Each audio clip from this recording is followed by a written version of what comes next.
It was a quiet town in upstate New York, the kind of place where everyone knew everyone else, and strange occurrences were usually just stories whispered around campfires. But the old railroad bridge on the outskirts of Millbrook was different. No one went there at night, not since the disappearances started. It all began 2 years ago. A group of teenagers, daring each other to cross the old bridge at midnight, vanished without a trace. Local authorities searched for weeks, but the only evidence they found were faint drag marks leading into the river and an eerie feeling of being watched. Since then, the bridge had earned a grim reputation. Locals called it the Wraith Bridge, warning travelers to stay far away after dark. Despite the warnings, 20-year-old college student Ethan didn't believe in ghost stories. He had a fascination with urban legends and wanted to document them for his YouTube channel. "This is perfect content," he told his best friend Sarah as they parked their car near the bridge. "People will eat this up, real haunted bridge footage." Sarah wasn't so sure. "Ethan, this place gives me the creeps. Why do we have to film here at night? We could pick somewhere safer." Ethan smirked. "That's the point. The scarier it is, the more views. Don't worry, I've got this." As the clock struck midnight, they approached the bridge. Its rusted beams creaked in the wind, and the moonlight reflected off the water below, creating shadows that seemed to move on their own. Ethan set up his camera and started narrating, describing the bridge's dark history. Suddenly, Sarah shivered. "Did you hear that?" A low, guttural sound echoed from beneath the bridge. Ethan frowned. "Probably just an animal, a raccoon or something." But the sound came again, louder this time. It was almost like a whisper, dragging along the metal beams of the bridge. Sarah grabbed Ethan's arm. "I don't like this. Let's just go." Ethan hesitated. He wanted proof for his channel, but curiosity got the better of him. He peered over the side of the bridge, shining his flashlight into the water below. At first, he saw nothing. Then movement. A shadow darted beneath the water. It wasn't a fish. It was something humanoid, twisted and elongated, its limbs moving in unnatural ways. Its eyes glowed faintly, reflecting the beam of Ethan's flashlight. Sarah screamed, "Ethan, we need to leave, now." But Ethan froze, mesmerized. The shadow seemed to rise from the river, slithering along the underside of the bridge like it was crawling on invisible wires. Its mouth opened wide, revealing rows of jagged teeth. A chill ran down Ethan's spine.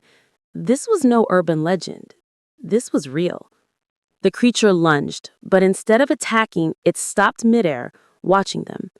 Then, as if sensing their fear, it vanished into the darkness beneath the bridge, leaving only ripples in the water. Ethan and Sarah didn't wait for another encounter. They ran back to their car, heart pounding. On the drive home, they tried to rationalize what they had seen. "Maybe it was a trick of the light," Ethan said weakly. But deep down, both knew it was something far more sinister. Over the next few days, Ethan couldn't get the image of the shadow out of his mind. He reviewed the footage they had taken, hoping to find proof. But the shadow was never clearly visible. Just fleeting glimpses, twisted shapes, and strange whispers caught faintly on the microphone. Then came the phone calls. At first, it was just static. Then a whisper, "Come back, come back." Ethan tried to ignore it, but every night the calls grew louder, more insistent. Sarah, too, began to have nightmares of the bridge, of the creature waiting beneath the water. Their lives were unraveling, pulled in by something they couldn't see but could feel. One night, Ethan received a message on his phone, a photo. It was the bridge, empty, except someone or something was standing on the edge of the water beneath it. He couldn't make out details, but the eyes glowed, and a wide, toothy grin stretched across its face. Desperate, they decided to confront it. Armed with cameras, flashlights, and a mix of courage and foolishness, they returned to the bridge. As they approached, the temperature dropped. Mist rose from the river, obscuring everything. Then it appeared.